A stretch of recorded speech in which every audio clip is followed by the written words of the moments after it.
এবার খেজুরি বিধানসভার কৃষি সমবায় সমিতির নির্বাচনে 12টি আসনের মধ্যে 11টি আসনে বিজেপির বিপুল জয়। সেই ভিডিও ফুটেজ আপনাদের সঙ্গে টিভি সকাল ইউটিউব চ্যানেল আমরা তুলে ধরেছি। দেখুন সরাসরি।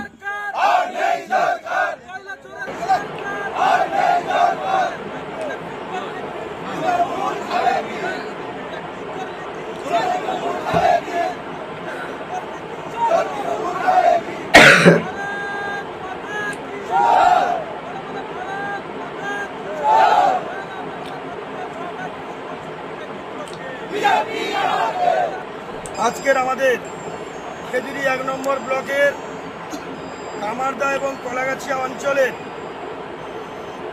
ঠাকুরচক এবং আমজাদনগর কৃষি উন্নয়ন। দর্শক বন্ধুগণ, আপনারা দেখতে পেলেন আজকের নির্বাচন, বিধানসভা নির্বাচন যত এগিয়ে আসছে ততই সমবায় নির্বাচনে বিজেপির একচেটিয়া, অর্থাৎ পূর্ব মেদিনীপুর জেলা জুড়ে বিজেপির বিশাল একটা ঐতিহাসিক একটা জোয়ার ভাটা এসেছে। 11টি আসনে জয়লাভ, 1টি আসন তৃণমূল পার্টি পেয়েছে। তবে খুবই দুর্ভাগ্যজনক, তৃণমূল দল আদতে থাকবে না 2026-এর নির্বাচনে। বড় মাপের একটা ফ্যাক্টর হয়ে দাঁড়াচ্ছে ভারতীয় জনতা পার্টি। তাই তৃণমূল ছেড়ে বহু কর্মী বিজেপিতে আগামী দিনে যোগদান করবে, এটাই আশ্বাস দিয়েছেন বিরোধী দলনেতা শুভেন্দু অধিকারী।